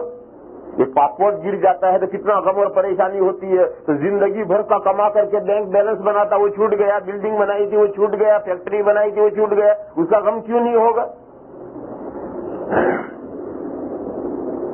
اس لیے نہیں ہوگا کہ ہمارے پاس پاسپورٹ جو تھا اس میں 2-3 ملکوں کے ویزے لگے ہوئے تھے اور وہ گم ہو گیا، اور گم ہوتے ہی دیکھا کہ پاسپورٹ گم ہو گیا، اور ہم نے سوچنا تو اگلا پاسپورٹ ہمیں مل گیا اور اس میں انٹرنیشنل ہر ملک کا ویزا لگا ہوا ہے. تو اب آدمی گم ہونے والے پاسپورٹ کو کیوں روئے گا؟ جو پاسپورٹ گم ہو گیا اس پر کیوں روئے گا؟ اس سے بہتر پاسپورٹ مل گیا اور اس میں ساری دنیا کے ویزے لگے ہوئے تیار کھڑے ہیں. تو اب وہ ایک پاسپورٹ جس میں 2 ملکوں کے ویزے لگے ہوئے تھے اس کے گم ہونے کا کیوں پچھتائے گا، افسوس کرے. تو اس بارڈر پر پہنچ کے جو آگے نعمتیں ہیں وہ نعمتیں اتنی بڑی ہیں کہ وہ بینک بیلنس کی کوئی حیثیت نہیں رہے گی، اس فیکٹری کی کوئی حیثیت نہیں رہے گی، اس کی سب کوئی حیثیت، کسی چیز کی کوئی حیثیت نہیں رہے گی. اس لیے وہ چھوٹے ہوئے کا غم کیوں کرے گا؟ جو چھوٹا ہے اس سے بہتر آگے ملنے والا ہے. تو اس لیے فرشتے یہ کہیں گے کہ جو پیچھے چھوٹ جا رہا ہے، چھوٹا جا رہا ہے، اب موت آ رہی ہے، اور جو پیچھے چھوٹا جا رہا ہے اس کا غم مت کرو، اور آگے جو احوال پیش آنے والے ہیں جنت میں پہنچنے تک ان سے ڈرو مت. اللہ تخافوا ولا تحزنوا وابشروا بالجنۃ التي كنتم توعدون. اور خوشخبری سن لو کہ جس جنت کا تم سے وعدہ کیا جاتا رہا ہے، بار بار تم سے وعدہ کیا گیا ہے جنت ملے گی، جنت ملے گی، جنت ملے گی، جنت ملے گی، وہ جو وعدہ کیا جاتا رہا ہے اس کی خوشخبری سن لو تو وہ ملے گی. ابھی ملنے کا وقت نہیں آیا. ابھی ملنے کا جنت ملنے کا وقت نہیں آیا، اب بھی خوشخبری سنائی جا رہی ہے۔ دنیا میں جب تک زندہ تھا خوشخبری ہے، بھائی روزہ رکھو کیا ملے گا؟ جنت ملے گی۔ بھائی نماز پڑھو کیا ملے گی؟ جنت ملے گی۔ بھائی ایمان لاؤ کیا ملے گی؟ جنت ملے گی۔ بھائی جہاد کرو کیا ملے گی؟ جنت ملے گی۔ ہر نیک عمل پر جنت ملے گی، ہر نیک عمل پر جنت ملے گی، یہی وعدے ہو رہے ہیں۔ یہی وعدہ اب بھی ہو رہا ہے، موت پر بھی خوشخبری سنائی جا رہی ہے کہ اب تک تمہیں جس جنت کے وعدے تم سے کیے جاتے رہے ہیں اس کی خوشخبری سن لو، بس اب وہ ملنے والی ہے تھوڑی دیر میں، مگر ابھی ملنے کا وقت نہیں آیا۔ دیکھو میرے بھائیوں، یہ دنیا میں سارے وعدے کیوں ہیں؟ اگر دنیا ہی میں نیک کام کا بدلہ دے دیا جائے تو کیا حرج ہے؟ حرج یہ ہے کہ مومن گھاٹے میں رہے گا، کیونکہ دنیا میں جو بدلہ ملے گا وہ تو چند دنوں کے ساتھ، موت کے ساتھ وہ تو یہی رہ جائے گا، ختم ہو جائے گا، تو گھاٹے میں رہے گا۔ اس لیے مومن کے عام ایمان اور عمل کا بدلہ آخرت کے لیے رکھا گیا ہے، تو اس کا سب بدلہ تمہیں آخرت میں ملے گا، اس لیے اس کے سب وعدے کیے گئے ہیں۔ اور جنت میں اور جہنم میں لوگ کب پہنچیں گے؟ میدان قیامت سے نمٹ کر اس پل صراط پر سے گزر کر پھر جنت اور جہنم میں پہنچنا ہے، اس سے پہلے جنت اور جہنم میں کوئی نہیں پہنچتا۔ مر کر کہاں جاتے ہیں؟ مر کر قبر میں جاتے ہیں۔ قبر کیا چیز ہے؟ قبر ایک دنیا ہے، قبر ایک دنیا ہے، اور وہ دو دنیاؤں کے بیچ میں بیریئر ہے۔ یہ ہماری یہ دنیا جس کے اندر ہم پاس ہو رہے ہیں، اور آخرت ایک دوسری دنیا ہے جو اس وقت موجود ہے۔ آخرت ایک دوسری دنیا ہے جو اس وقت موجود ہے۔ اس آخرت والی دنیا میں جنت بھی ہے، جہنم بھی ہے، فرشتے بھی ہیں، حوریں بھی ہیں، یہ سب مخلوقات اس وقت موجود ہے، اور ہم اس وقت دنیا میں پاس ہو رہے ہیں۔ اور ان دو کے بیچ میں جو برزخ اور بیریئر ہے وہ ہے عالم قبر، قبر کی دنیا۔ تو آج جتنے مرتے ہیں، مر کر کہاں جاتے ہیں؟ قبر میں پہنچتے ہیں، اور قبر ہے اس دنیا کا نام جو دو دنیاؤں کے بیچ میں ہے۔ جس آدمی کو درندہ کھا گیا وہ کہاں گیا؟ قبر میں گیا۔ جس کو مچھلیاں کھا گئی وہ کہاں گیا؟ قبر میں گیا۔ جس کی میت اور لاش کو جلا دیا وہ کہاں گیا؟ قبر میں گیا۔ جس کو مٹی میں دفن کر دیا وہ کہاں گیا؟ قبر میں گیا۔ سب مرنے کے بعد قبر میں پہنچتے ہیں، اور قبر نام فقط اس مٹی کے گھرے ہی کا نام قبر نہیں ہے، بلکہ ان دو دنیاؤں کے بیچ میں جو دنیا ہے اس دنیا کا نام عالم قبر ہے۔ جس کا نام دوسرا عالم برزخ ہے۔ برزخ کے معنی ہے بیریئر، دو کے درمیان میں آڑ۔ اور یہ جو عالم قبر ہے یہ دو دنیاؤں کے بیچ میں ہے۔ کیسے؟ کبھی آپ ہندوستان میں آؤ، یہاں تو مثال ملنا بہت مشکل ہے، ہندوستان میں آؤ تو جب دوپہر کو دھوپ دیکھو گے اپنے صحن میں یوں آ رہی ہے، پیچھے آ رہی ہے، دوپہر کو دیکھو تو جہاں دھوپ اور سائے کے بیچ میں جہاں دھوپ آئی تو وہاں ایک لکیر ہوگی، اس لکیر میں دھوپ بھی ہوگی اور سایہ بھی ہوگا، دونوں چیزیں ملی جلی ہوں گی، دونوں کیفیتیں، دھوپ کی اثرات بھی ہوں گے، سایہ کے بھی، اور ملی جلی لکیر ہوگی۔ ایسا ہی عالم قبر ہے جس میں اس دنیا کے احکام بھی ہیں اور آخرت کے احکام بھی ہیں، اور وہ بیچ میں ہے۔ لہذا جو قبر میں پہنچا اس کا کانٹیکٹ ہو گیا جنت اور جہنم کے ساتھ، لیکن جنت اور جہنم میں ابھی پہنچا نہیں کوئی۔ حدیث شریف میں ہے کہ جب قبر میں سوال جواب ہوتے ہیں اور آدمی صحیح جواب دے دیتا ہے تو فرشتے جنت کی طرف ایک کھڑکی کھول دیتے ہیں، اور جنت کی طرف سے بہترین ہوائیں، خوشبوئیں آنی شروع ہو جاتی ہیں، اور اگر امتحان میں فیل ہو گیا تو فرشتے جہنم کی طرف سے کھڑکی کھول دیتے ہیں، اور ادھر سے دھواں، بدبو، شرارے آنے شروع ہوتے ہیں۔ شرارہ جانتے ہیں؟ پتہ نہیں کیا اسپالنگ کرے، کیا کہتے ہیں؟ اسپارکلنگ، وہ شرارے آنے شروع ہوں گے، ایک انگارہ پھوٹتا ہے اور اس میں سے اڑتا ہے تو وہ آنے شروع ہوں گے، اور وہ کتنے بڑے بڑے شرارے ہوں گے، جتنا اونٹ بڑا ہے اتنا بڑا شرارہ آئے گا ادھر، کأنہ جمالۃ صفر۔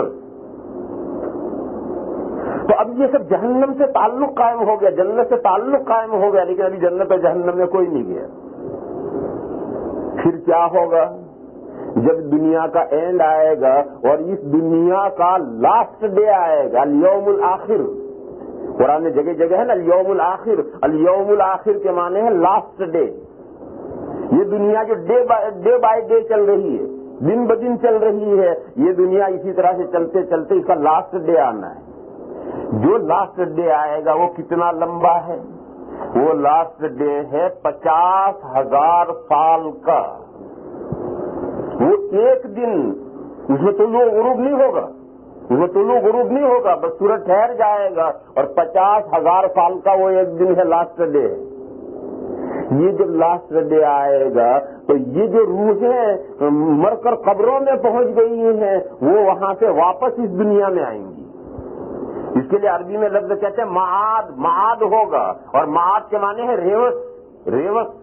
یہ جو روحیں گئی ہیں وہ سب ریوس آئیں گی، اور ریوس آ کر کے پھر اس دنیا میں آ کر کے نئی زندگی ملے گی۔ یہ ہے مرنے کے بعد دوبارہ زندہ ہونا، اور مرنے کے بعد دوبارہ زندہ ہو کر پھر اس زمین پر قیامت کا دن قائم ہوگا۔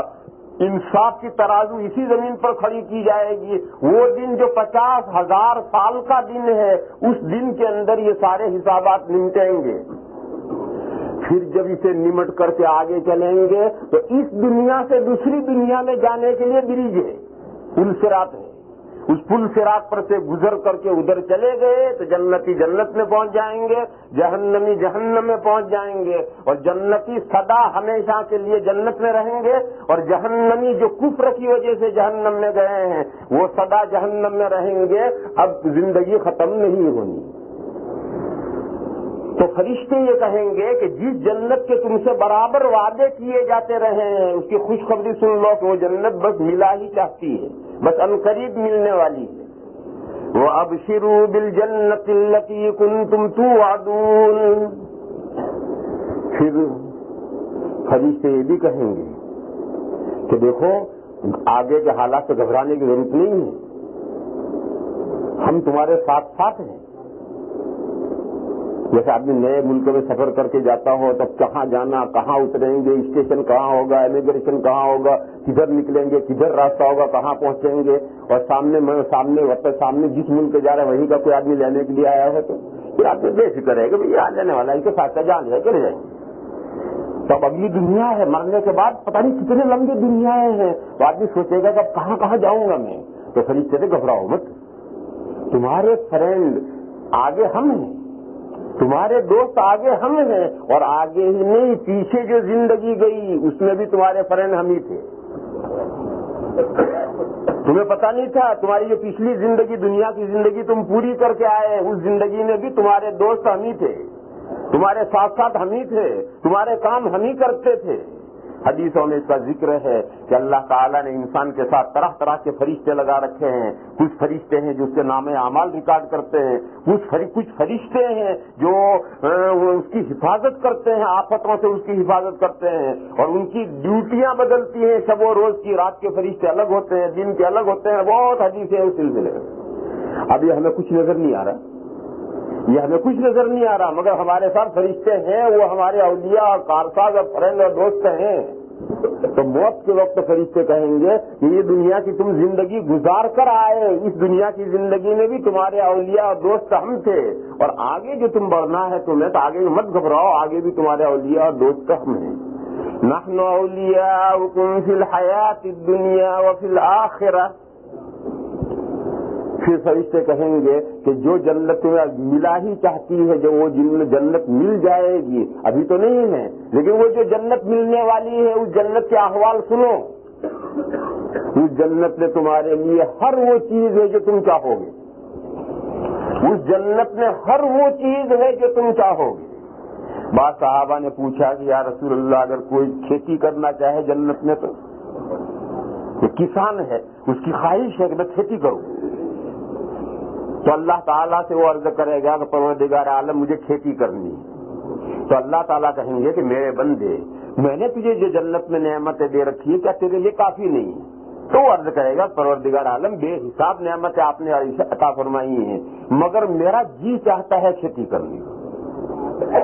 تو اللہ فرمائیں گے بہت اچھا، اس کے لیے فوراً کھیت اور فارم تیار کر دیا جائے گا، فوراً اس میں ہل چل جائے گا، ٹریکٹر چل جائے گا، کھیت کو جوت دیا جائے گا، فوراً اس میں بیج بھی پڑ جائے گا، فوراً وہ اگ بھی آئے گا، فوراً وہ کھیتی بڑھ کر پوری بھی ہو جائے گی، فوراً وہ پک بھی جائے گی، فوراً وہ کٹ بھی جائے گی، گاہ بھی دی جائے گی، برسا بھی دی جائے گی، اور اناج کا ڈھیر ہو جائے گا، اور یہ سارا ہو جائے گا آنکھ جھپکنے میں، آنکھ جھپکنے کی مقدار میں یہ سب ہو جائے گا، اور اللہ فرمائیں گے لے میرے بندے کھا، تیرا تو پیٹ ہی نہیں بھرتا، لے یہ گیہوں پیدا ہو گئے کھا۔ کسی نے کہا کہ یا رسول اللہ اگر جنت میں گھوڑے کی سواری کرنے کو جی چاہے تو، یہ صحابہ نے پوچھا تھا تو کسی کے جنت میں گھوڑے کی سواری کرنے کو جی چاہتا ہے؟ گھوڑے کی سواری ایک بڑے فخر کی آنر کی چیز ہے، شاہ سواری ہے۔ تو حضور نے فرمایا کہ اگر تیرا جی چاہے گا گھوڑے کی سواری کرنے کو تو تجھے گھوڑا دیا جائے گا یاقوت کا، یعنی گوشت پوشت کا نہیں، یاقوت بڑا قیمتی ہیرا ہے، اس یاقوت کا تجھے گھوڑا دیا جائے گا، اور گھوڑے کے پر ہوں گے، پیر ہی نہیں ہوں گے، پر ہوں گے، اور تو نے بٹن دبایا اور جنت میں جہاں چاہے گا وہ اڑ کر تجھے پہنچا دے گا وہ گھوڑا۔ اب دیکھو گھوڑا، اور وہ بھی یہ گوشت پوشت کا نہیں بلکہ یاقوت کا گھوڑا، اور یاقوت کے گھوڑے کی بھی پر ہیں، اور بٹن دبایا اور جہاں چاہے اڑا کر لے گیا۔ اب یہ مضمون آج ہوائی جہاز اور راکٹ کے زمانے میں تو آدمی آسانی سے سمجھ سکتا ہے، دیکھو حضور نے کتنا آسان کر کے سمجھا دیے۔ تو یہ تو صحابہ نے پوچھے تھے۔ ہمارے زمانے کے ایک آدمی نے پوچھا کہ مول صاحب جنت میں سگریٹ ملے گی یا نہیں؟ تو ہم نے کہا کہ بے شک ضرور ملے گی، اگر تو سگریٹ پینا چاہے گا ایسی گندی چیز تو ضرور ملے گی، مگر جلانے کے لیے جہنم میں جانا پڑے گا۔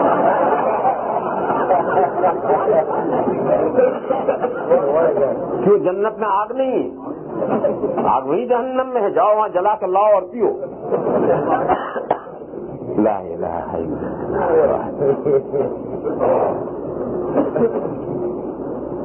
تو اللہ تو فرشتے کہیں گے کہ جو جنت تمہیں ملنے والی ہے اس جنت میں تم جو چیز چاہو گے وہ تمہارے لیے اویلیبل ہے وہاں، اور جو چیز منگواؤ گے، آرڈر دو گے، ابھی آرڈر تمہارا پورا نہیں ہوا اور چیز سامنے رکھی ہوئی، وَلَكُمْ فِيهَا مَا تَدَّعُونَ، اور جو تم منگواؤ گے وہ تمہارے لیے وہاں موجود ہے، اس کے آنے میں دیر نہیں لگے گی۔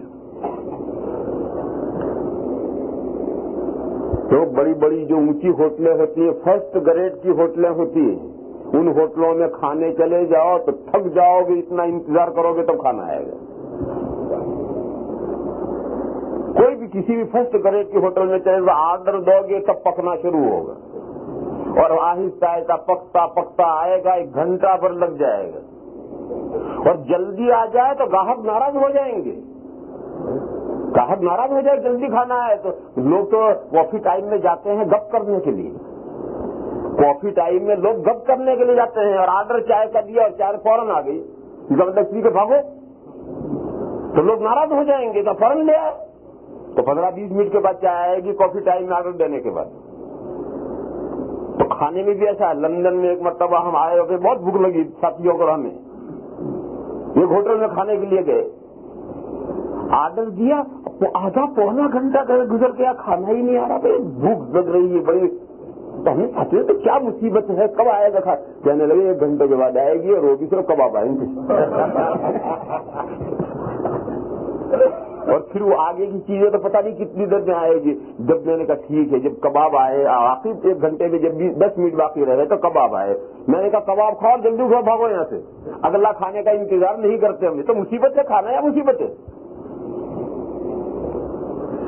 تو فرشتے یہ کہیں گے کہ جنت میں جو تم مانگو گے تمہارے منہ سے آرڈر ختم نہیں ہوگا، اور چیز رکھی،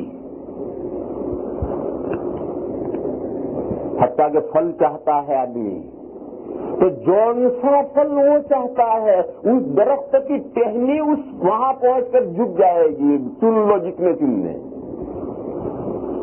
جنت میں جو درخت ہے اس کے اوپر پھل ہیں، آپ جون سا پھل خواہش کریں کہ مجھے انگور کھانے ہیں، بھائی اتنی خواہش کرو اور انگور کی بیل آ کر لٹک گئی، توڑ لو جتنے کھانے۔ تو وہاں منگواتے ہی فوراً چیز حاصل ہو جائے گی. پھر یہ نعمتیں جو جنت میں ملیں گی، یہ جیسے فقیروں کو دیا جاتا ہے، بھیک دی جاتی ہے، ایسی بھیک نہیں ہوگی.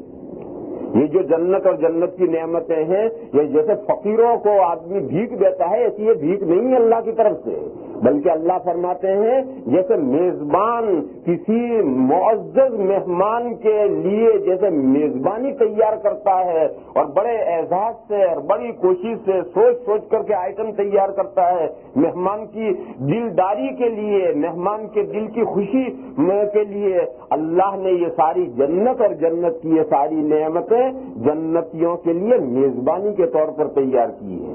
اور وہ میزبان کیسا ہے؟ بڑا غفور ہے، بڑا بخشش فرمانے والا ہے، بڑا رحیم ہے، بڑا مہربانیاں فرمانے والا ہے. لہذا مومنین کی چھوٹی موٹی کوتاہیاں تو وہ معاف کر دے گا، اور بڑی کوتاہیاں جو ہیں اس پر سزائیں ملیں گی. چھوٹی موٹی کوتاہیاں تو معاف کر دے گا، وہ بڑا مہربان ہے. یہ آیات کریمہ کا صرف مطلب ہے. اب میرے بھائیوں،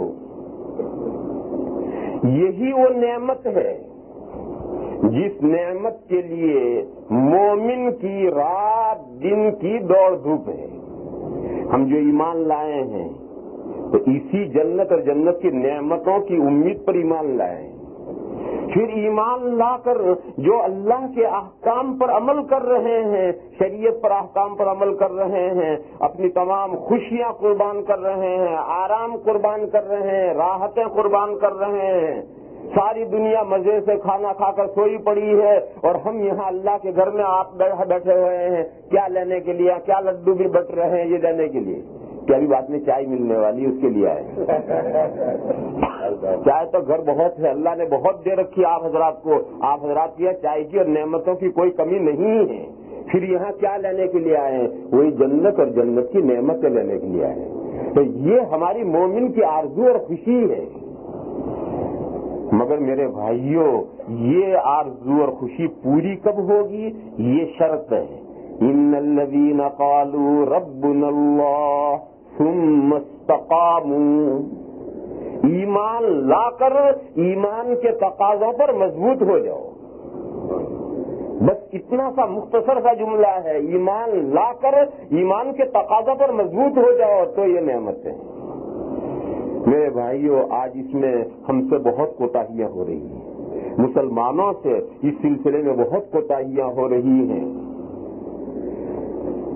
ایمان تو ہم بے شک لائے ہوئے ہیں، لیکن ایمان لا کر جو ایمان کے تقاضے ہیں اس پر ہم مضبوطی کے ساتھ ڈٹے ہوئے اور جمے ہوئے نہیں. بہت سے مومنین تو وہ ہیں کہ جو ایمان لائے ہوئے ہیں اور ایمان کا کوئی تقاضا پورا کرنے کے لیے تیاری نہیں، کوئی نیک کام کرنے کے لیے تیار نہیں ہے، کوئی برے کام سے رکنے کے لیے تیار نہیں ہے. ایسے بھی مسلمان مومنین ہیں. اور ہماری صورتحال کیا ہے کہ ہم ایمان تو لائے ہیں مضبوط، لیکن اس کے تقاضا پر جمنے کا جب مسئلہ آتا ہے تو آدھے پونے کا سودا ہم کرتے ہیں، پارشیلی پابندی کرتے ہیں. 2-3 نمازیں پڑھنے کو جی چاہتا تھا وہ پڑھ دی، اور 2-3 نمازیں پڑھنے کو جی نہیں چاہتا تھا، کیوں سونے کو جی چاہتا تھا یا جاب پریشان کرتا تھا اسے مس کر دی. روزہ رکھنے کو جی چاہتا تھا تو رکھ لیا، زکات دینے کو جی نہیں چاہتا تھا تو نہیں دی. کیوں؟ چمڑی دینے کے لیے آدمی تیار ہے، دمڑی دینے کے لیے تیار نہیں. دمڑی سمجھتے کہ نہیں؟ یہ بہت پرانے زمانے کی اصطلاح ہے. پرانے زمانے میں روپے کے اجزاء آنے ہوتے تھے، آنے سے نیچے پیسے ہوتے تھے، پیسے سے نیچے پائے ہوتی تھی، پائے کے نیچے کوڑی ہوتی تھی، اور کوڑی کے نیچے دمڑی ہوتی تھی.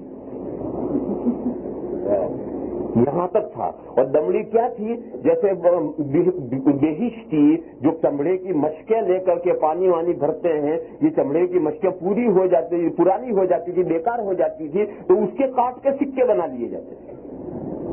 یہ پرانے چمڑے کے سکے بنا لیے جاتے تھے، یہ دمڑی کہلاتے تھے.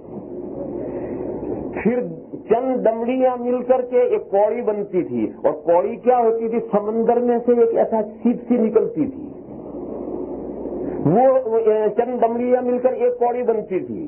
پھر چند کوڑیاں بن کر کے پھر ایک پائے بنتی تھی. اب پائے جو ہے سکہ ہے، اس پائے سکے تک آنے کے لیے اتنا زمانہ تھا. پھر وہ کیا ہوا، وہ دمڑی کنڈم، اب دمڑی کا کچھ نہیں آتا. پھر کوڑی ڈسمس، اس کا بھی کچھ نہیں آتا. پھر کوڑی سے آگے پائے کو کون پوچھتا ہے، پائی بھی بیکار گئی. اور پائی سے آگے پیسے کا بھی کچھ نہیں ملتا. ہمارے ہندوستان میں چلے آؤ 50 پیسے کی ایک بیڑی بھی نہیں ملتی، پیسہ بھی بیکار ہو گیا. اور اگر تم 2 پیسے 4 پیسے مانگو تو کہیں ملے گا بھی نہیں. پھر اس سے اوپر جا کر کے 54 58 روپیہ، اس کی کچھ حیثیت باقی رہی ہے. تو جو اپنی حیثیت نیچے کھوتے گئے وہ ختم ہوتے چلے گئے. اسی طریقے سے کسی زمانے میں دمڑی ایک کرنسی تھی، اور وہ کرنسی پرانے چمڑے کی تھی. تو آدمی وہ جو پرانے چمڑے کی کرنسی دمڑی ہے وہ دینے کے لیے تیار نہیں. اپنے جسم میں سے تازہ چمڑی کٹوا سکتا ہے، گلے کاٹ لے یہاں سے، لیکن یہ جیب میں جو پرانے چمڑے کی دمڑی ہے وہ دینے کے لیے تیار نہیں. وہاں سے یہ محاورہ بنا ہے کہ آدمی چمڑی دے سکتا ہے، دمڑی نہیں دے گا. تو چمڑی یعنی اپنے بدن کی تازہ چمڑی کھال وہ آدمی دے سکتا ہے، لیکن وہ جیب میں جو دمڑی ہے وہ بھی پرانی چمڑے کی ہے، مگر وہ کرنسی وہ نہیں دے گا. تو روزہ رکھنے کے لیے تیار ہے، کیوں؟ اس میں آدمی کو تکلیف ہوتی ہے، بھوک لگتی ہے، پیاس لگتی ہے، جسم کو تکلیف پہنچتی ہے، تو یہ چمڑی گئی. لیکن زکات نہیں دیتا، کیوں؟ اس میں دمڑی جاتی ہے.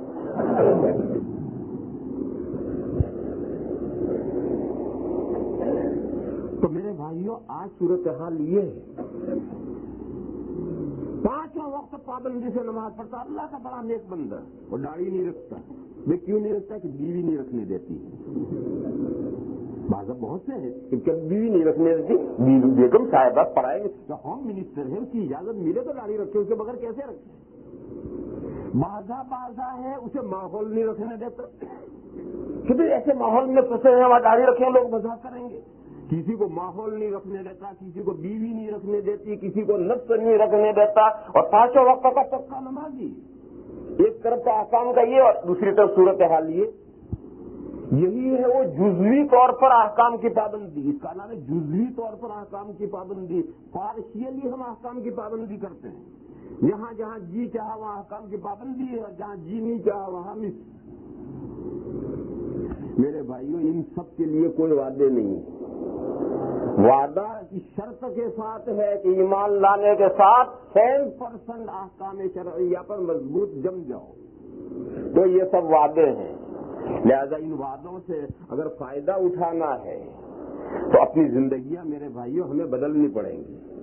تھوڑی بہت چھوٹی موٹی کوتاہیاں ہو جائیں گی، اللہ معاف کرنے والے وہ غفور الرحیم ہے. لیکن بڑی بڑی کوتاہیاں اگر ہماری زندگی میں ہیں تو ان کے لیے یہ سارے وعدے نہیں ہو رہے. یہ وعدے ہو رہے ہیں دین پر جمنے والوں کے لیے، مضبوطی کے ساتھ دین پر عمل کرنے والوں کے لیے وعدے ہو رہے ہیں. لہذا میرے بھائیوں ان وعدوں کا حقدار بننے کے لیے ہمیں بھی کچھ سہنا پڑے گا، ہمیں بھی کچھ برداشت کرنا پڑے گا. اور دیکھو میرے بھائیوں، مکے مدینے میں تو دین پر جمنا بہت آسان ہے، اور ایشیا کے کسی بھی ملک میں دین پر مضبوط جمنا بہت آسان ہے. دیکھو مکے مدینے ہم سب جاتے ہیں، جو 5 وقت کا پابند نہیں ہے وہ بھی 5 وقت پابندی سے نماز پڑھتا ہے. اور مکے اور مدینے میں نماز پڑھنے کے علاوہ کوئی دھندا ہی نہیں ہے. بھائی ایک نماز پڑھ کر آئے اور دوسری اذان ہو گئی، پھر بھاگے گئے، پھر پڑھ کر آئے اور تیسری اذان ہوگی، رات دن یہی کرنا پڑتا ہے، اور برابر کرتا رہا، ریگولر کر رہا ہے. تو وہاں تو بہت آسان ہے، کیوں؟ اور کوئی دھندا ہی نہیں، نہ جاب ہے، نہ کوئی بزنس ہے، کچھ نہیں ہے، یہ نمازیں پڑھتا رہتا ہے. ہندو کے ایشیا کے دوسرے ملکوں میں بھی دین پر مضبوطی کے ساتھ جمنا آسان ہے. لیکن میرے بھائیوں کافرانہ ماحول میں یہ جو ویسٹرن کنٹریز کی جو صورتحال ہے، یہاں مکمل دین پر مضبوط جمنا یہ بہادروں کا کام ہے، اولو العزم لوگوں کا کام ہے، ہمت رکھنے والوں کا کام ہے. مگر جو لوگ ان ملکوں کے اندر بھی آ کر کے دین پر مضبوط جمیں گے ان کے رتبے بھی سوا ہوں گے، مرتبے بھی اونچے جائیں گے، نعمتیں بھی خوب پائیں گے. اس لیے اگر یہاں دشواری ہے تو ہمتیں تیز کرو، مضبوط کرو. اقبال رحمت اللہ علیہ نے کہا ہے کہ خودی را تیز ترمی خان کیوں محمل را گنا بھی نہیں. اگر اونٹ پر بوجھ زیادہ ہے اور دیکھو کہ اونٹ اس کو بوجھ نہیں اٹھا سکے گا، تو اونٹ کو وجد میں لانے کا جو گانا ہے وہ گانا زور سے پڑھو. اس کو ہدی کہتے ہیں. ہدی ایک گانا ہوتا تھا جسے پڑھتے تھے تو اونٹ وجد میں آ جاتے تھے اور اونٹ چلتے تھے اور انہیں یہ احساس ہی نہیں ہوتا تھا کہ ہماری پورے پیٹھ پر کتنا بوجھ ہے. تو شاعر کہتا ہے کہ خودی را تیز ترمی خاں کیوں محمل را گرا بینی. اگر تم دیکھو کہ اونٹ کا سامان بہت بھاری ہے تو خودی تیز پڑھو، بڑی اونچی لہر میں پڑھو، اونٹوں کو اور جوش آ جائے گا، وجد آ جائے گا اور ان کو پتہ ہی نہیں چلے گا کہ بوجھ کتنا ہے. لہذا اگر حالات میرے بھائیوں سنگین ہیں اور حالات میں دین کی تمام احکام پر مضبوط رہنا بہت بھاری معلوم ہوتا ہے تو اپنی ایمانی طاقت بڑھاؤ، اپنی ایمانی طاقت بڑھاؤ، اور جتنی ایمانی طاقت بڑھتی چلی جائے گی سب کام آسان ہو جائیں گے. کیسا بھی ماحول ہو، کچھ ہو جائے، جب جب ایمانی قوت بڑھے گی تو سب ایمان کے احکام، اللہ کے احکام پر عمل کرنا بہت آسان ہو جائے گا. لہٰذا میرے بھائیوں، اللہ تعالی ہمارے ایمانوں کو مضبوط فرمائے اور اللہ تعالی ہمیں اپنے احکام پر 100%، 100% عمل کرنے کی ہمیں توفیق عطا فرمائے. ہماری جو کوتاہیاں ہیں اللہ تعالیٰ ان کوتاہیوں کو معاف فرمائے، اور اس ملک میں جو ہماری مجبوریاں ہیں اللہ تعالیٰ ان مجبوریوں کو دور فرمائے، اور ہماری ایمان کی طاقت سے ان مجبوریوں کو اللہ تعالیٰ آسانیوں سے بدل دیں. وآخر دعوانا الحمد للہ رب العالمین. اللهم صل وسلم وبارك على سيدنا ومولانا محمد وعلى آل سيدنا ومولانا محمد بعدد من صلى الله وسلم. یا الہ العالمین ہماری خطاؤں کو معاف فرما، یا اللہ ہمارے گناہوں سے درگزر فرما. اے میرے مولا، یہ ایک پرچہ رکھا ہے جس میں ایک بھائی کا پاکستان میں انتقال ہوا ہے، یا اللہ ان کی مغفرت فرما، یا اللہ ان کے پسماندگان کو صبر جمیل عطا فرما. یا اللہ اس ماہ مبارک کو ہمارے لیے خیرات و برکات کا ذریعہ بنا. یا اللہ ہمیں اس مہینے کو وصول کرنے کی توفیق عطا فرما. یا اللہ ہمارے ایمانوں میں قوت پیدا فرما، ہمارے اعمال میں جلا پیدا فرما، ہمیں تمام اعمال احکام اسلامیہ پر مضبوط فرما.